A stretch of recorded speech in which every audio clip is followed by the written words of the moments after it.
So if you're a product vendor, then you probably already know why you need bonuses. Bonuses are an excellent way to increase the perceived value of your product or offer. They also significantly increase your conversion rate. Many of your buyers, no matter how good your product is, are sitting on the fence waiting for one last nudge towards becoming a customer. Bonuses can often be this difference between a buyer and a page abandoner. Then there are also those people who absolutely love the bonuses for the bonus's sake and will actually judge your product or your offer based on the number of bonuses. So making sure you have a good amount of attractive bonuses can go a long way towards maximizing your sales. Finally, there's another much less talked about advantage of bonuses. They act as an excellent form of collateral that you can offer in your guarantee statement. Very few sellers do this, but it's incredibly effective and maximizes the amount of trust you can gain with potential buyers. Basically what you do is you offer your standard guarantee, such as a 30-day money-back guarantee, but then you state that you're going to go above and beyond and reverse the risk. In this second part of your guarantee, you're going to promise that the buyers, upon requesting a refund, will even get to keep the bonuses, which both makes the buyer feel like they're taking less risk, but also reinforces their faith that you're certain your product can do what it says. Otherwise, why would you be taking so much risk on your own shoulders? If you've appraised the dollar amount of these bonuses at, for example, $500, then you can pitch it as a 100% money back plus $500 value back guarantee. Now you might be asking, won't that just encourage people to buy with the full intention of requesting a refund just to get the bonuses for free? Well, the answer is yes. But that actually tends to be a very tiny percentage of people. More importantly, the amount of people who are honest and will now buy the product and otherwise may not have, far outweighs the number of professional refunders you will attract. But what about affiliate bonuses? You may be asking yourself, why should affiliates bother with bonuses at all? Isn't that the vendor's responsibility? Well, that makes sense if you want to be on the same even ground as all the other affiliates competing to make their sale with their affiliate link. But is that really what you want? Of course not. You want to be way out in front.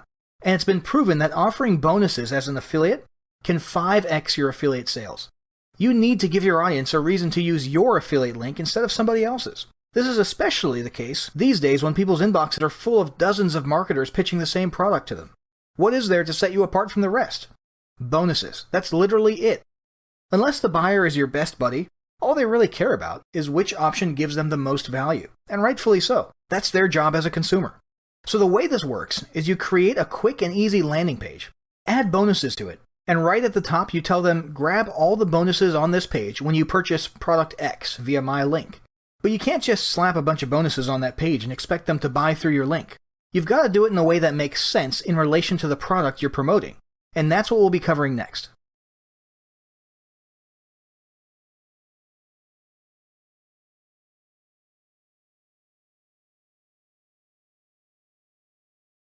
As mentioned previously, when you're offering bonuses as an affiliate, you can't just do so with no rhyme or reason.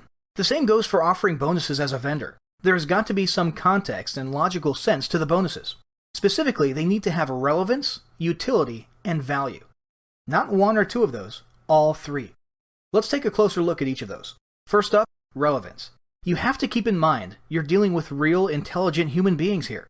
When a buyer is considering a product, the buyer is aware of the category and type of product, and their thoughts are aligned with that specific sphere. If the product is a list-building product, then they're mentally in the sphere of list-building or lead generation. If you slap a bonus down that is way outside of that sphere, like a course on product creation, they'll notice a lack of relevance, and they'll likely dismiss what you're offering. In fact, they might think you're just plain dumb. On the other hand, if you offer them bonuses like a landing page editor or a course on increasing their opt-in rate or a pack of lead magnets to use for list building, they'll immediately recognize that that's something relevant to the list building product. If necessary, you can stretch or force relevance for a category that's just one step removed from the category of the product. An example of this would be, hey, after you start building your list, you'll need to start marketing to them, so here's a course on email marketing. With that statement, you've established relevance. It's indirect because it's not in the exact same sphere as list building, but it's only removed from the product category of list building by one logical step. Buyers will notice the truthfulness of that relevance claim, and it's likely to jive with them. If you try to go too many steps away from that original product category though, like if you build a list, you'll need email marketing, that's one step, and if you do email marketing, you'll need to do product creation to sell them something, that's two steps. Well, then you'll create a logical disconnect and your bonus will seem irrelevant, because it is. Now, I'm not saying that any time you offer a bonus that's two steps removed from the category, like that example I just gave you, that it's going to be a deal breaker. And if you're super crafty with your wording and your sales copy and the way you pitch it, you might totally get away with it. But generally speaking, your bonuses will be more effective if they're directly relevant or only removed from the product category by one step. Next up, let's talk about utility. Once you've satisfied the relevance requirement, you'll need to ensure your bonus has utility or the ability to be utilized in a clear way. Luckily, this is relatively easy once you've checked the relevance block, because it goes hand in hand with relevance most of the time. The most effective type of utility when it comes to bonuses is augmentation. You want to present something that isn't just technically useful on paper, but something that specifically augments the intended purpose of the original product you're promoting.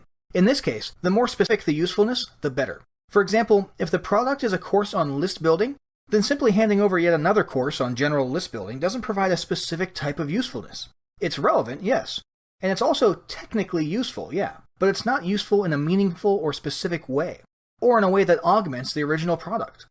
Honestly, you could probably still get away with it, but the more specific the usefulness is, the more attractive the bonus will be, and the more likely you'll get the commission for that sale. So if the product was a list-building course, then an exit intent WordPress plugin that presents a lead magnet with an opt-in form pop-up as people try to leave a web page would be a winner.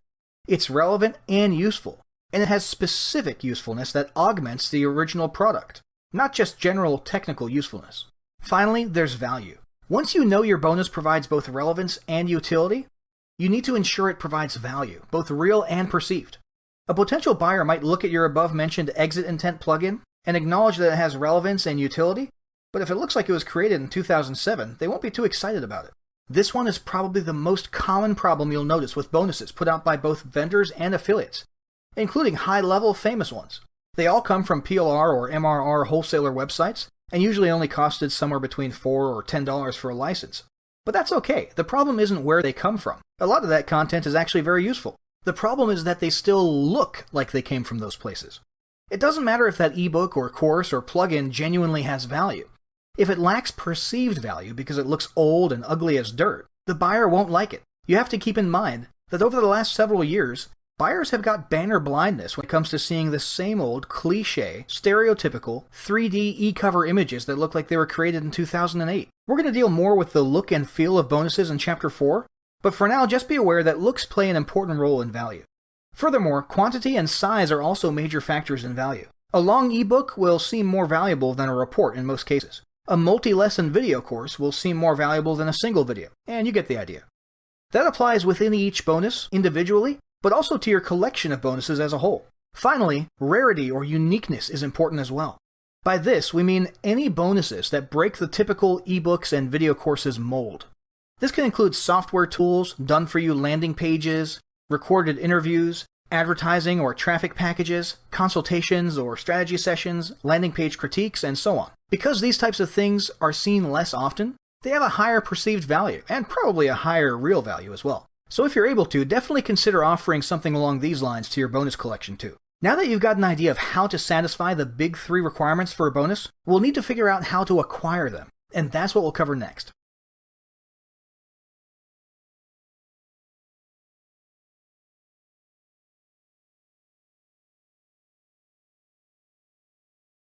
So there are several ways and places to curate materials you're using as bonuses. Probably the most common form of bonus material for affiliates, and for vendors who are just starting out, is PLR or MRR content. That stands for private label rights or master resale rights. Basically, you acquire the rights to redistribute a product yourself and offer it as a bonus. There are 2 major ways to go about doing this.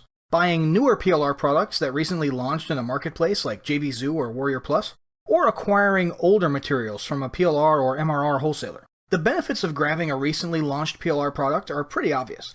They're usually more attractive looking, and the material inside of them is usually more up to date. The downside, though, is that they're usually more expensive. This probably isn't a problem in the case of wanting just 1 or 2 bonuses, but if you're looking to maximize your conversions with a good stack of bonuses, this can be a serious issue, especially if you're just starting out and you don't have much capital to spend. The obvious benefit of approaching a wholesale PLR or MRR store, and you can just Google literally PLR store or MRR store, is that you'll be able to acquire several products for an incredibly low amount. The downside is that they're going to look old and may have some out-of-date content. As long as it's not too severely out of date, this might not be a huge issue. Remember, you're giving this away for free after all. But it's the old look and feel of the product that'll result in a lower perceived value. Chapter 4 covers how to rectify this problem and repackage your bonuses in an attractive way. And this assumes that the license that you got for your PLR or resale rights content allows you to modify the e-covers. Needless to say, you should always review these materials and ensure that they meet a minimum standard of quality, and if they are out of date, make sure they're not so severely out of date that they would actually harm your buyers' businesses. Finally, the other option is using your own materials. If you've been online for a while, there's a good chance that you'll already have existing content of your own. This might be blog content, lead magnets, or reports you created, or even a collection of paid products of yours, such as ebooks, video courses, or software. In the case of blog content, you would simply have to repurpose this and repackage it as a bonus product, probably in ebook form. But in the case of existing products of your own, they might already be in a ready-to-go state as is. Worst case scenario, if they're a bit old, you want to create an updated e-cover for them. And speaking of creating new e-covers, let's move on to the next lesson where we're going to discuss how to beautify and repackage your bonus content.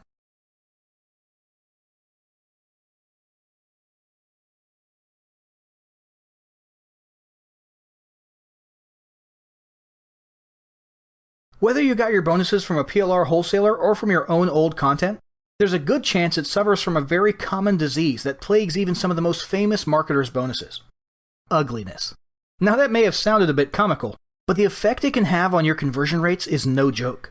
Ugly bonuses kill sales, period. If you're going to leverage bonuses to increase sales, they need to be beautiful. Here's how you can do that. First, take note of all the components inside of the bonus. In the case of a PLR or MRR product, you'll have to actually do some digging around inside the zip file and all of its folders. Did you find a resource guide? Write it down. 4 videos? A folder named Bonus Audios with audio versions of the videos? An ebook? Yep, write it all down. Next, you're going to want to find a mascot or theme for this bonus. Go to an inexpensive stock photo site like PhotoDune or Adobe Stock, and look for an image of a man or a woman with a brightly colored but not pure white background. Make sure this is not a cliché business suit wearing moron that you're used to seeing on products made in 2008.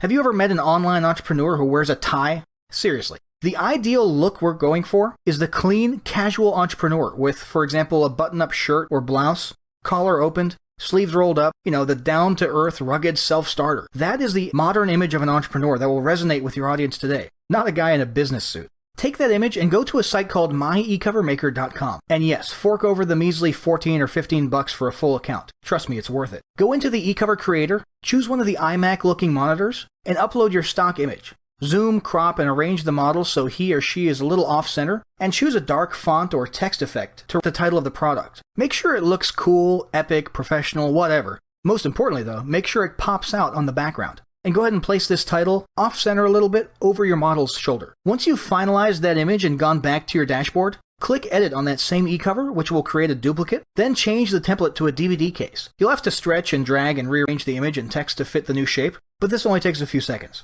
Then finalize and repeat this process with an audio CD case, a disc, an ebook, or whatever until you have a representation of each of those components you wrote down earlier. Download all of these as transparencies. Now it's back to the stock photo site again. This time to grab a background image.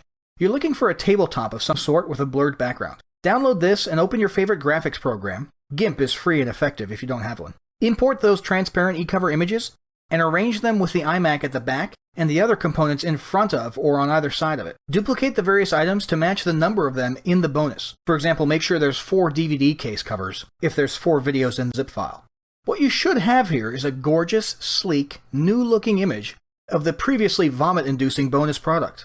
This will likely be one of the most attractive-looking bonus images your buyers have ever seen, since almost no one else goes through the trouble of making their bonuses look this good. Now that you've got the gist of things, make sure you take action and implement what you've learned today. To that effect, we've supplied the following battle plan. Step 1. Determine where you'll be curating your bonus content. Step 2. Select bonus content that meets the 3 big criteria of relevance, utility, and value. Step 3. Review the inside of your bonus content to ensure it meets minimum quality standards. And Step 4. Use the instructions above to produce a gorgeous representation of your bonus materials.